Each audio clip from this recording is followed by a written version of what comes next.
अल्लाह अकबर। दोस्तों, बहरैन के अंदर जो बहरैन अभी तक कह रहा था कि हम ईरान की मिसाइलें रोक रहे हैं, हम ईरान का ड्रोन रोक रहे हैं, ईरान ने 24 घंटे पहले कहा था कि अब हम अमेजॉन, माइक्रोसॉफ्ट, इन सबको निशाना बनाएंगे, गूगल सबको। सबने ठंडे में लिया। लेकिन कमाल की बात है, रिकॉर्ड है इस जंग में ईरान का कि जो बोला वो किया, और बोल के किया। अमेरिका इजराइल की तरह धोखे से नहीं किया। बहरैन के अंदर अमेज़न का जो क्लाउड सर्विस है, क्लाउड ऑफिस है, वहां पर ईरान ने हमला किया। प्रूफ आपके सामने।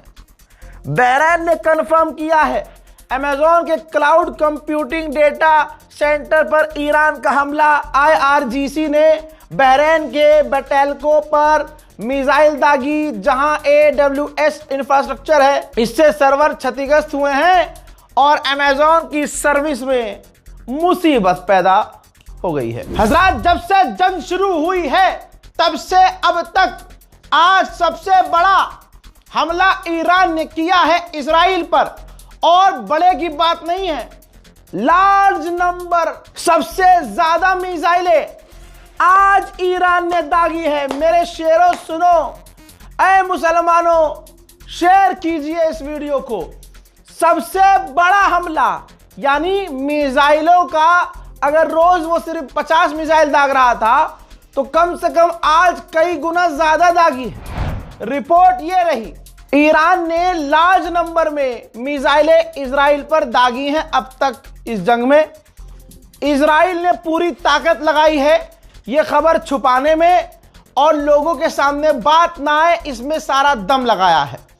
लेकिन इंशाअल्लाह आपको मैं तस्वीर भी दिखाऊंगा जैसी मेरे पास आएगी, तो आप समझ सकते हैं।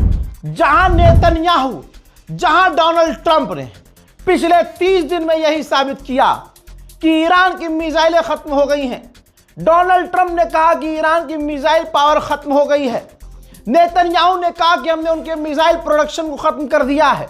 वहीं ईरान ने सबसे बड़ा हमला करके दिखा दिया है कि बेटा आओ पेशाब पियो, तुम्हारी बात, तुम्हारी जात, तुम्हारी कोई औकात नहीं है। अब दोस्तों, जो ये लार्ज नंबर पर हमला किया है ईरान ने इजराइल पर, जो तबाही मची है, फादरलैंड की जो फाड़ दी गई है, आहा।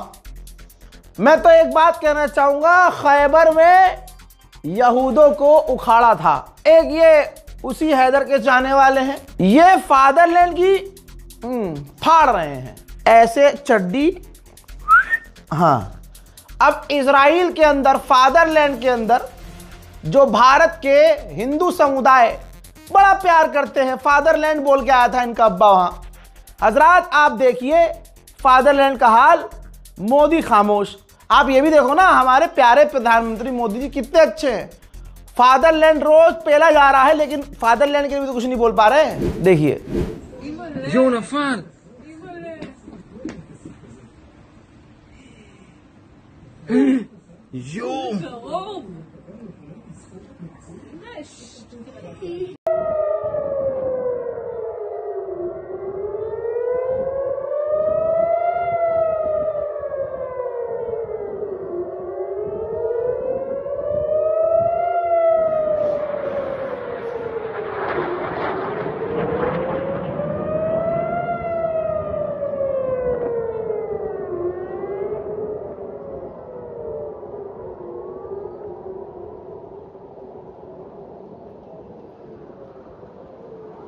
और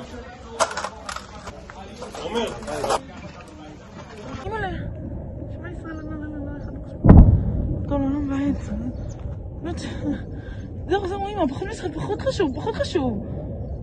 נפילה בוורדים, תראי. לא פחות.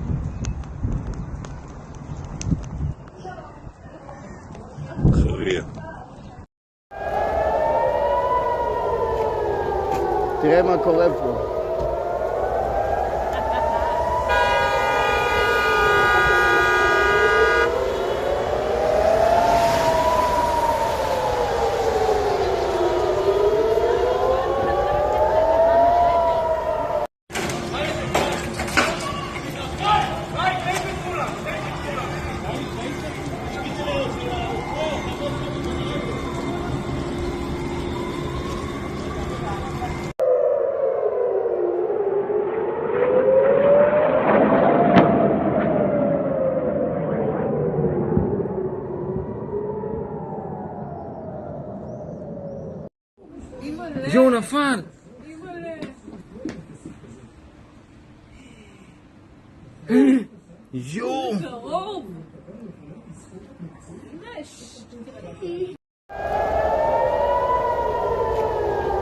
תראה מה קורה פה.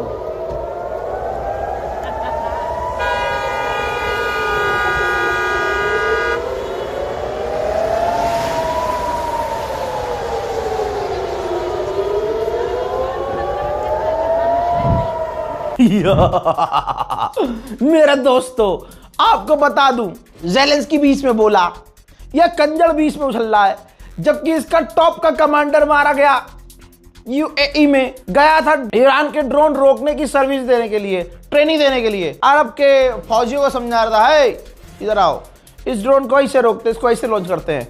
ईरान ने वही ससुरे का चिकाड़े पर मार दिया ड्रोन, हट तेरी। वो खलास हो गया। अब सुनिए, यूएई खुश नहीं है, लेकिन फिर इसने जो है ज़ेलेंस्की ने बयान जारी किया, कहा कि हम अरब के साथ काम कर रहे हैं उनकी सिक्योरिटी मजबूत करने के लिए।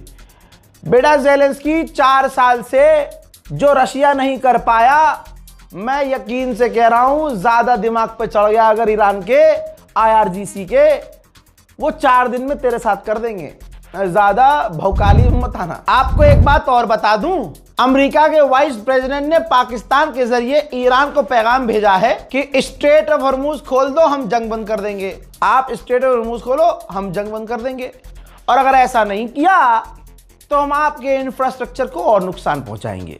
ईरान ने अभी कोई जवाब नहीं दिया। आज पूरी दुनिया का हर मुसलमान का बच्चा, चाहे शिया और सुन्नी हो, कह सकता है ये चीख चीख कर छाती पे हाथ मारकर कि गुलाबी सुअर कुछ भी कहे, हम कहते हैं यकीन से कि ईरान को हमने जितना अब इस 30 दिन में समझ लिया, ईरान कभी नहीं कहेगा कि सीज फायर कर लो। ईरान ने खुद कहा है कि हमने किसी से सीज फायर के लिए कहा ही नहीं है, हमने किसी से बात ही नहीं की है।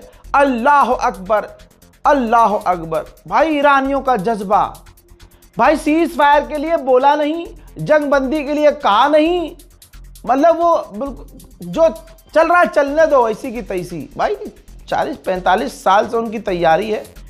जिनके यहाँ बच्चा पैदा होता था, मग बग इजराइल सुनता था, इजराइल अमेरिका मुर्दाबाद सुनता था, तो जिनकी परवरिश ऐसे हुई है कि बस ये दुनिया के सबसे बड़े शैतान हैं, उनको तो गोल्डन अवसर मिल गया भाई कि पे लेंगे भाई, अब नहीं छोड़ेंगे बाबा।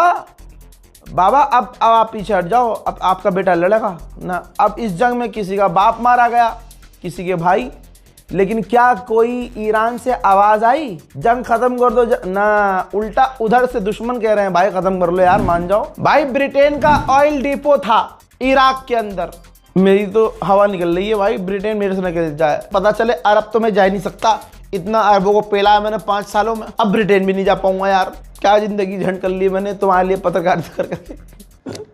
मेरी तो एंट्री नहीं है। मेरे दोस्त ये डिस्कस कर रहे थे, भाई जितना तूने पेला है, जितने तूने इन अरब के नेताओं की मट्टी पलीत की है, तू इंडिया में रह रहा है जिंदा, यही बहुत बड़ी बात है। अरब में अगर तेरी एंट्री हुई तो वहीं से अरेस्ट है तू। अब मैंने ब्रिटेन के बारे में ईरान से कह दिया था, भाई ध्यान दे लो ये ज्यादा तेज चल रहा है, मजाक में 2-3 दिन बोल दिया। भाई ईरान ने सीरियस ले लिया, पता नहीं ईरान IRGC का कोई कमांडर देख रहा है क्या मेरी वीडियो हैं? अबे भैया पता है क्या हुआ है? ब्रिटेन का एक ऑयल डिपो था इराक के अंदर, वहां हमला हुआ, आग लगी, तबाही मची, ईरान ने यह हमला किया। देखिए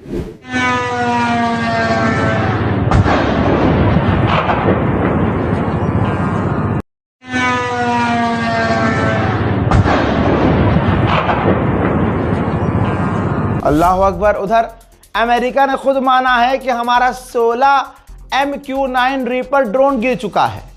अब आप सोचिए, 16 MQ-9 रीपर मान रहा है अगर झूठा अमेरिका, तो कम से कम मान के चलिए 30 तो गिरे होंगे। मेरे दोस्तों, ईरान ने पहली बार मीडिएशन के लिए नाम लिया है रशिया का, कि अगर रशिया मीडिएशन करवाता है तो मोस्ट वेलकम। क्योंकि देखिए रशिया अच्छे से जानता है कि ईरान क्या है, और ईरान भी जानता है कि रशिया क्या है, और दोनों ने एक दूसरे का इस जंग में साथ दिया भी है। ब्रिटेन के प्रधानमंत्री की चड्डी गीली हो गई है। ब्रिटेन के प्रधानमंत्री ने कहा कि जिस तरह से ईरान लड़ रहा है, जो ये जंग लड़ रहा है ईरान, इसका असर ब्रिटेन के भविष्य पे पड़ेगा। हज़ात मेरा दोस्त, मना करते करते काला सुअर अनस चला गया दुबई। आज ही गया है 4 घंटे पहले। मना कर रहा था मत जा, लेकिन क्या करे भाई, नौकरी है बंदे की, चला गया। मैंने समझाया भाई बाहर मत घूमना क्योंकि चुल बहुत है उसके अंदर, कहीं धुआं निकल रहा है, गाड़ी उठा के पहुँच गया। लाइसेंस है ना मेरे भाई के पास, हाँ दुबई का लाइसेंस घिस जाती है बनवाते, तो लाइसेंस है बाबूजी के पास। जहाँ धुआं दिख रहा होता है रात को पहुँच जाता है गाड़ी लेके। बहरहाल समझा तो दिया है कि भाई जिंदा गया है ना, तो हमें तो कफन में वापस नहीं चाहिए। बाकी अल्लाह रहम करे। कहीं ना कहीं मैं तो यही कहूँगा, मैं ये तस्वीर भी काली है कि इसलिए दिखा रहा हूँ IRGC को, भाई इसको छोड़ देना, मेरा भाई है, बातचीत ख़राब हो जाएगी, इसके साथ कुछ नहीं भाई, हरकत लड़ाई हो जाएगी। बहरहाल दुबई की हालत क्या है देखिए। दुबई की जो इमेज थी वो पूरी ख़त्म हो चुकी है। जो इमेज थी, ये अमरीकी अखबार कह रहे हैं भाई, रज़ा गराफी नहीं कह रहा है, कि जो उसने इमेज बनाई थी कि सबसे सेफ है, सबसे सिक्योर है, टूरिस्ट सबसे ज़्यादा आते हैं, वो इमेज जो है पूरी तरह से ख़त्म हो चुकी है। सबसे ज़्यादा ईरान ने यही हमले किए हैं, नुकसान सबसे ज़्यादा यहाँ हो रहा है। जो वहाँ के लोग हैं, चाहे टूरिस्ट हैं, चाहे खासकर कि जो वहाँ रहते हैं लोग, नौकरी करने वाले लोग हैं, उनकी जो गिरफ्तारियाँ उसने की है, इससे इमेज इसकी और ख़राब हो गई है। उनको गिरफ्तार सिर्फ इस बिना पे किया है कि भाई ईरान की मिसाइलों ने आकर अमरीकी बेस को पेल दिया, किसी ने वीडियो बना दी, गिरफ्तार। क्योंकि पूरा कंट्रोल UAE चाहता है कि यहाँ 50 मिसाइलें गिरे हम 1 बताएंगे, यहाँ 10 गिरेंगे हम 0 बताएंगे, कोई नहीं गिरी, हमने सारी रोक दी। अब इनके वीडियोस जो वहाँ के लोग बना के शेयर कर देते हैं, उससे पूरी इनकी पोल खुल रही थी, तो इन्होंने लोगों को गिरफ्तार करना शुरू कर दिया, जिससे इनकी इमेज में और असर पड़ा। और दुबई जाने वाले जो लोग हैं, खासकर जो लेबर क्लास और जो छोटी मोटी नौकरी करने वाले, भाई उनमें हिचकिचाहट पैदा हो गई। तो UAE का सारा भरम ईरान ने ख़त्म कर दिया है। हजरात, फिलहाल की इस रिपोर्ट में इतना ही। शेयर कीजिएगा इस रिपोर्ट को। जय हिंद।